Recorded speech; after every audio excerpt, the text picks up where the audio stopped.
आज मैं आपके सामने एक बहुत ही इंटरेस्टिंग सब्जेक्ट लेकर उपस्थित हुआ हूँ।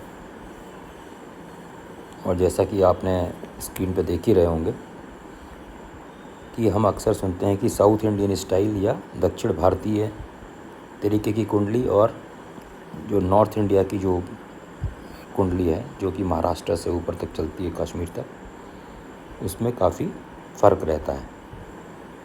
तो ये जानने की बहुत उत्सुकता रहती है कि इन दोनों में आखिरकार फ़र्क कैसा है, क्या फ़र्क है। तो मोटा मोटा आपकी जानकारी के लिए, ताकि कल आपको पता चल जाए कि दोनों में फ़र्क क्या है, इसको जानते हैं, है ना। तो देखिए, आपके सामने जो ये डायग्राम दिखाई दे रहा है, ये दक्षिण भारत में जो कुंडली बनती है उसका दिखाई दे रहा है, ठीक है ना। और नीचे जो है, यहाँ पर ये दोनों मैंने बना रखे हैं। इधर ये राइट साइड में जहाँ नॉर्थ इंडियन स्टाइल लिखा हुआ है, और बाएं हाथ को साउथ इंडियन स्टाइल लिखा हुआ है।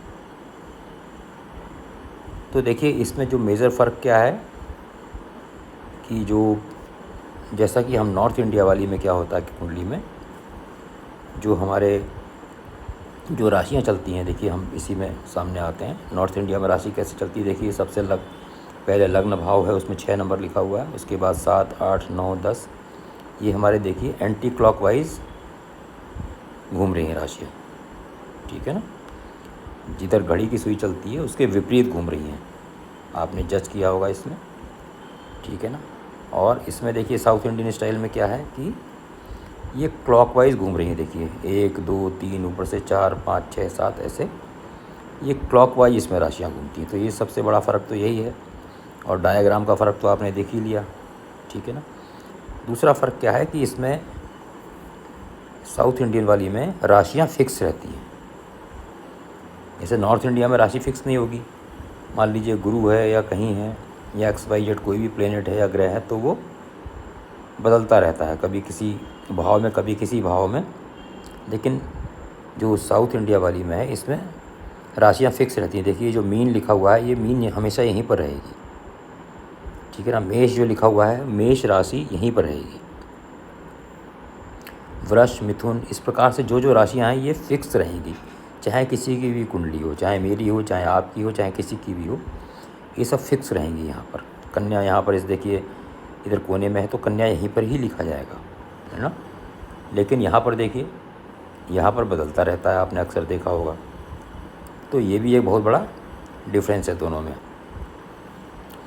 तो इसमें जो है साउथ इंडियन स्टाइल में, क्योंकि राशियाँ फिक्स रहती हैं, तो इसमें राशि के नंबर नहीं लिखे जाते हैं, ठीक है ना।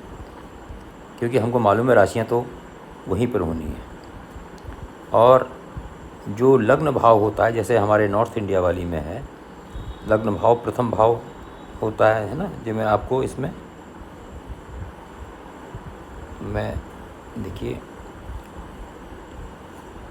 रेड कलर मार्क पे दिखाऊंगा ना। जो यहाँ पर जो ये होता है, ये हमेशा लग्न, देखिए मैंने रेड कलर से लिख रहा हूँ, ये हमेशा लग्न यहाँ पर यहीं पर होता है। तो जो भी राशि इसमें लिखी रहेगी वही लग्न होगी आपकी, और वही उसका स्वामी लग्नेश होगा। लेकिन साउथ इंडियन स्टाइल में क्या होता है कि लग्न जो होता है वो जहाँ पर भी लग्न पड़ेगा उसी भाव में लग्न लिखा जाएगा, ठीक है ना। समझ रहे हैं आप। जैसे देखिए फिर से मैं समझाता हूँ। नॉर्थ इंडियन स्टाइल में ये जो भाव है जहाँ पर 6 नंबर लिखा हुआ है, ये हमेशा यही लग्न रहेगा, फिक्स रहेगा, राशि बदलती रहेगी। अब हम इसी को देखिए, मैंने इसी का जो है, जो ये नॉर्थ इंडियन स्टाइल की कुंडली है, इसी को मैंने साउथ इंडियन में बदला है। तो देखिए अब इसमें क्या था कि यहाँ पर लग्न, यहाँ पर ये, यहाँ पर इस तरह को, इसको जहाँ पर लग्न पड़ता है वहीं पर लिख दिया जाता है। जैसे लग्न यहाँ पर पड़ा तो उसको यहाँ पर एक लाइन खींच दी। देखिए ये क्रॉस लाइन है ना, ये क्रॉस लाइन है यहाँ पर, तो इससे आपको पता, और यहाँ पर लग्न लिख दिया गया, तो इससे आपको पता चल गया कि लग्न ये है। अब आप कहेंगे कि साहब हमने लग्न कैसे डिसाइड किया, तो इसमें देखिए यहाँ पर नॉर्थ इंडियन स्टाइल में 6 नंबर की राशि में लग्न लिखा था, ये 6 नंबर की राशि है। कन्या की राशि है देखिए, तो यहाँ पर लग्न था। तो अब इसमें देखिए साउथ इंडियन को इसमें कुंडली में यहाँ पर देखिए 6 नंबर राशि कहाँ पर आएगी, कन्या राशि कहाँ पर आएगी, हमेशा यहीं पर आएगी, फिक्स है, ठीक है ना। तो देखिए यहीं पर हमने लग्न लिखा हुआ है। तो आप देख रहे होंगे कि सब कुछ वही आता है, थोड़ा सा उसका तरीका चेंज है। अब इसमें हम, तो मैंने आपको क्या क्या बता दिया कि एक तो क्लॉकवाइज चलता है इसमें, और राशियाँ फिक्स रहती हैं। लग्न जो होता है उसी राशि में लिखते हैं, ना कि लग्न कोई फिक्स है। और उसके बाद जो लग्न वाला भाव होता है वहीं से प्रथम भाव उसको हम मानते हैं। जैसे यहाँ पर देखिए नॉर्थ इंडियन स्टाइल में क्या था कि जहाँ पर ये 6 नंबर लिखा है ये वाला, ये हमेशा फर्स्ट हाउस रहेगा, ये हमेशा फर्स्ट हाउस रहेगा या प्रथम भाव रहेगा, है ना, चाहे किसी की भी कुंडली हो। लेकिन इसमें क्या होगा, इसमें जो लग्न का वाला भाव होगा वही प्रथम भाव होगा, उसके बाद फर्स्ट सेकंड थर्ड उसको आगे रोटेट करते रहेंगे क्लॉकवाइज, ठीक है ना। तो इसमें भाव इस तरह से डिसाइड होंगे। तो ये सारे मैंने मेजर बताए आपको डिफरेंसेस। अच्छा, जहाँ के दृष्टियाँ देखिए इसमें कैसे पड़ती हैं, मैंने एक शनि की दृष्टियाँ दिखा रखी हैं आपको। देखिए शनि यहाँ पर देखिए, ये पहले मैं शनि की तीसरी दृष्टि, देखिए ये मैं रेड समार कर रहा हूँ, ठीक है ना। तो ये देखिए कहाँ पर पड़ी, इस भाव पर पड़ी। तो देखिए इस भाव पर कौन सी राशि थी, ये देखिए मीन राशि थी, ठीक है ना। यहाँ पर मीन राशि थी, ये देखिए मीन राशि है। तो मीन राशि पर शनि की तीसरी दृष्टि है। अब देखिए इसमें नॉर्थ इंडियन स्टाइल में शनि की तीसरी दृष्टि कहाँ पड़ रही है, मीन पर पड़ रही है, तो दृष्टि बिल्कुल सेम है। उसके बाद देखिए नॉर्थर्न स्टाइल में जो है शनि की 7वीं दृष्टि कहाँ पड़ रही है, ये देखिए बुध पर पड़ रही है और कर्क राशि पर पड़ रही है। इसी प्रकार देखिए शनि की जो मैंने एरो दिखाया है यहाँ पर देखिए ये बुध पे पड़ रही है, ठीक है ना। और इसका भाव भी चेक कर लेते हैं कौन सा, देखिए कौन सी राशि है, देखिए यहाँ पर कर्क राशि है।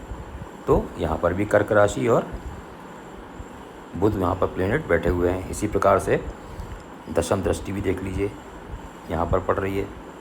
तो यहाँ पर देखिए कौन सा भाव है, कौन सी राशि बैठी है यहाँ पर, देखिए ये देखिए यहाँ पर तुला राशि बैठी हुई। और जो नॉर्दर्न इंडिया स्टाइल है, देखिए यहाँ पर कौन सी, यहाँ पर भी तुला राशि है। तो हमने ये देखा कि दोनों तरीक़ों में दृष्टि सेम ग्रहों पे पड़ रही है, कोई उसमें फ़र्क नहीं है। तो दोनों में योग वगैरह जो भी फार्मूलाज हैं वो सेम हैं, बस थोड़ा उनका स्टाइल समझने का दूसरा है और हमारा स्टाइल समझने का दूसरा है। तो मैं समझता हूँ कि आपको एटलीस्ट ये बेसिक डिफरेंसेस पता चल गए होंगे दोनों में कि क्या क्या हैं साउथ इंडिया और नॉर्थ इंडिया में। मतलब ऐसा नहीं होगा कि आप बिल्कुल समझ में ना आए कि कैसा होता होगा, क्या होता होगा। और इसमें आप कमेंट लिखिएगा कि आपको ये कैसा लगा। अच्छा लगा तो लाइक कर दीजिएगा, और आपसे रिक्वेस्ट है कि सब्सक्राइब कर दीजिएगा। सब्सक्रिप्शन जो है वो बिल्कुल बढ़ नहीं रहा है, थोड़ा सा मुझे अच्छा लगेगा। तो अगले अंक में कोई और नई जानकारी लेकर मैं फिर उपस्थित होऊंगा। तब तक के लिए आप सब लोगों को मेरा नमस्कार।